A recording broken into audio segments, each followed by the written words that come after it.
Good morning students. This is video number 2 of chapter NPO. यदि आपने chapter 1 का NPO का फर्स्ट वीडियो यदि आपने नहीं देखा हो तो पहले फर्स्ट वीडियो देखें, उसके बाद में आप सेकंड वीडियो देखें। तो अब इस वीडियो के अंदर अपन कॉन्सेप्ट सीख रहे हैं इनकम एंड एक्सपेंडिचर और रिसिप्ट और पेमेंट अकाउंट। इन दोनों में डिफ्रेंशिएशन क्या है? Income and expenditure and receipt and payment account के अंदर मेन डिफ्रेंशिएशन ये है कि income and expenditure account just like a profit and loss account और receipt and payment account just like a cash account. Income और expenditure जब profit and loss account का है तो इसका नेचर क्या हो गया? Nominal account. नॉमिनल अकाउंट और नॉमिनल अकाउंट क्या रूल बोलता है? All expenses and losses debited, income and gains credited. उसी प्रकार से जो कैश अकाउंट है, कैश अकाउंट का नेचर क्या हो गया? Real account. रियल अकाउंट का क्या रूल हुआ? Debit what's comes in and credit what's goes out. Then income and expenditure account में दो साइड होती है, तो जो डेबिट वाली साइड होगी उसे अपन बोलेंगे एक्सपेंडिचर और क्रेडिट वाली साइड के अंदर अपन लिखेंगे इनकम। रिसिप्ट एंड पेमेंट में जो दो साइड होती है, तो डेबिट वाली साइड होती है रिसिप्ट साइड और क्रेडिट वाली side payment side. Debit side के अंदर जो भी रुपया मेरे पास में आएगा, केस आएगा, तो उसे अपन लिखेंगे रिसिप्ट में। जो भी मेरे यहाँ से केस बाहर जा रहा है, आउटफ्लो हो रहा है, उसको अपन लिखेंगे पेमेंट साइड में। देन इनकम और एक्सपेंडिचर में केवल और केवल करंट ईयर से रिलेटेड ही ट्रांजेक्शन्स को दिखाया जाएगा। यदि कोई पिछले साल का रुपया है, इस साल मिला है, तो अपन को नहीं लेना है।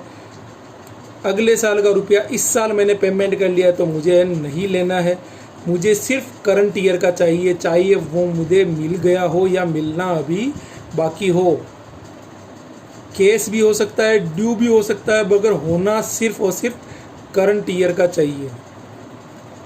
मगर रिसिप्ट एंड पेमेंट के अंदर कोई से भी साल का हो, चाहे इस साल का रुपया हो, चाहे पिछले साल का हो, चाहे फ्यूचर का रुपया हो, बस केस आना चाहिए और केस जाना चाहिए, चाहे किसी भी साल से रिलेटेड क्यों ना हो। याद रखना, इनकम और एक्सपेंडिचर में केवल और केवल करंट ईयर से रिलेटेड इनकम व एक्सपेंसेस को ही दिखाया जाता है, चाहे वो केस में रिसीव हुआ हो या केस में पे किया हो या न किया हो, चाहे ड्यू हो। ड्यू और केस दोनों टाइप के ट्रांजेक्शन्स इसके अंदर आते हैं। तो इनकम और एक्सपेंडिचर में case as well as due दोनों ट्रांजेक्शन आते हैं, और इसके अंदर सिर्फ और सिर्फ केस ट्रांजेक्शन आते हैं। ड्यू वाले ट्रांजेक्शन रिसिप्ट और पेमेंट में नहीं आते। इनकम और एक्सपेंडिचर में सिर्फ रेवेन्यू नेचर वाला था, और रेवेन्यू नेचर अपन ने जो अपना फर्स्ट लेसन जो था, जो फर्स्ट कॉन्सेप्ट था, पुराना वाला वीडियो था, उसमें मैंने समझाया था। तो रेवेन्यू नेचर वाले जो आइटम्स हैं उसी को अपन इनकम और एक्सपेंडिचर में दिखाते हैं। और रिसिप्ट और पेमेंट में चाहे रेवेन्यू नेचर के हो चाहे कैपिटल नेचर के हो, बस होना चाहिए केस आना और केस जाना चाहिए, उसको अपन रिसिप्ट और पेमेंट साइड के अंदर दिखाते हैं। Then next most important concept, जिस कॉन्सेप्ट का नाम है सब्सक्रिप्शन। तुम्हारा एग्जाम के अंदर एक क्वेश्चन आता है, वो मे भी 3 मार्क्स का हो सकता है। तो 3 मार्क्स का जो क्वेश्चन आता है उसके अंदर तुमसे एक इम्पोर्टेंट टर्म सब्सक्रिप्शन से रिलेटेड एक न्यूमेरिकल क्वेश्चन पूछा जाता है। तो सब्सक्रिप्शन से रिलेटेड तुम्हें कुछ इन्फॉर्मेशन दे रखी हो, उसके बेसिस पे तुम्हें इनकम और एक्सपेंडिचर में सब्सक्रिप्शन कितना शो करोगे वो दिखाना पड़ सकता है। तो सब्सक्रिप्शन रिसिप्ट एंड पेमेंट में रिसिप्ट साइड के अंदर सब्सक्रिप्शन गिवन होगा, तो वो रिसिप्ट एंड पेमेंट साइड वाला, रिसिप्ट वाला साइड का जो सब्सक्रिप्शन है वो अपन यहाँ लिखेंगे, जिसे अपन बोलेंगे subscription received during the year.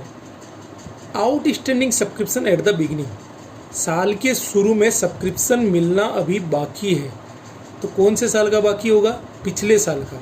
पिछले साल वाली चीज़ मुझे नहीं चाहिए, मुझे सिर्फ और सिर्फ करंट ईयर चाहिए।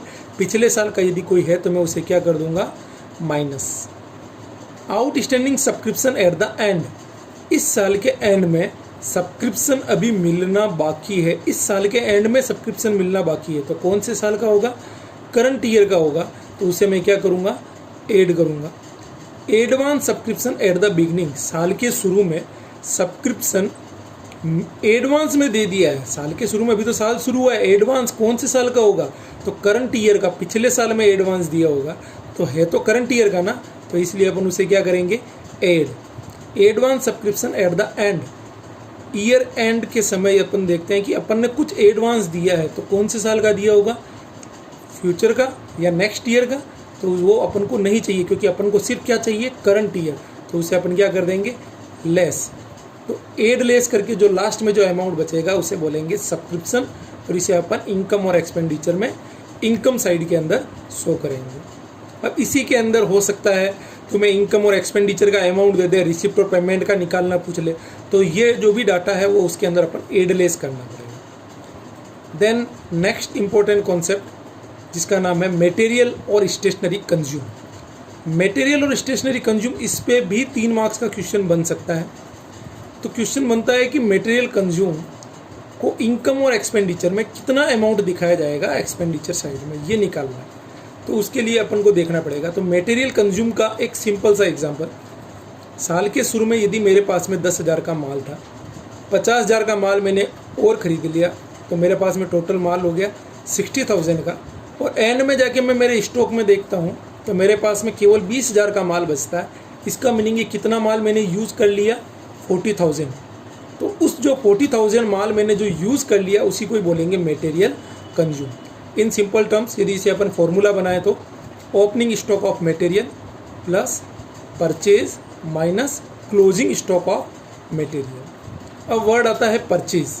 परचेज का मीनिंग क्या हो गया, परचेज के अंदर कैश परचेज भी आएगा और क्रेडिट परचेज भी आएगा, दोनों टाइप के परचेज में कवर होते हैं। तो अब ये परचेज का अमाउंट कैसे निकाला जाएगा, तो उससे रिलेटेड चीज़ देखिए, पेमेंट ऑफ मटेरियल, मटेरियल का जो भी पेमेंट आपने किया है ये आपको रिसिप्ट और पेमेंट साइड में, रिसिप्ट एंड पेमेंट के पेमेंट साइड के अंदर शो होगा। ये अपने होती है केस परचेज।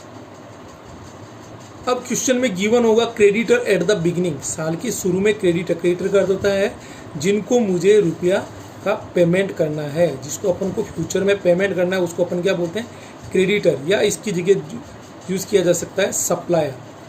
तो सप्लायर को साल के शुरू में पेमेंट करना बाकी है, अभी तो साल शुरू हुआ है, पेमेंट करना बाकी है गुड्स का, कौन से साल का बाकी होगा, पिछले साल का, इसलिए अपन उसे क्या कर देते हैं, माइनस, क्योंकि मुझे तो सिर्फ करंट ईयर का चाहिए। क्रेडिटर एट द एंड, इस साल के एंड में कुछ पेमेंट करना बाकी है, तो वो कौन से साल का होगा, करंट ईयर का होगा। करंट ईयर का होगा तो वो मुझे क्या करना पड़ेगा, ऐड करना पड़ेगा।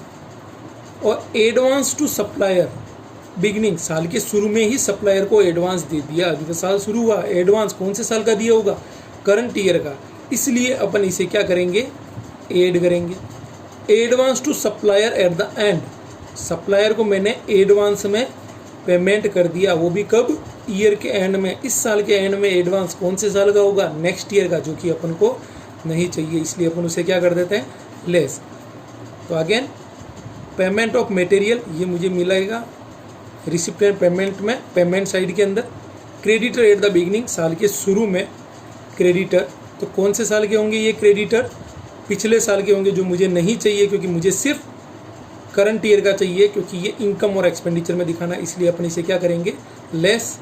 क्रेडिटर एट द एंड, इस साल के एंड में पेमेंट करना बाकी है, तो अपन बोलेंगे करंट ईयर का पेमेंट बाकी है, इसलिए अपन उसे क्या करेंगे, add. Advance to supplier at the beginning, साल के शुरू में सप्लायर को एडवांस दिया, तो कौन से साल का दिया होगा, करंट ईयर का, इसलिए अपन को उसे ऐड करना पड़ेगा। Advance to supplier at the end, supplier को एंड में, इस साल के एंड में एडवांस दिया, कौन से साल का दिया होगा, फ्यूचर का, तो फ्यूचर का, इसलिए अपन उसे क्या करेंगे, लेस। तो अब इन सबको ऐड लेस करके जो निकलेगा उसे अपन बोलेंगे परचेज ऑफ मटेरियल, तो वो अपन लिखेंगे परचेज ऑफ मटेरियल परचेज में, फिर इसमें ओपनिंग स्टॉक को ऐड कर देंगे और क्लोजिंग स्टॉक को लेस कर देंगे। अब जो अमाउंट आएगा उसे अपन बोलेंगे मटेरियल कंज्यूम, और इसे अपन इनकम एंड एक्सपेंडिचर में, एक्सपेंडिचर साइड में दिखाएंगे।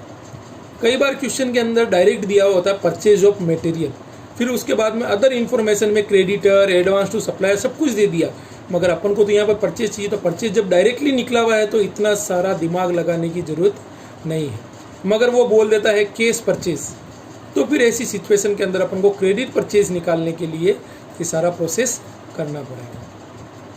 Thank you.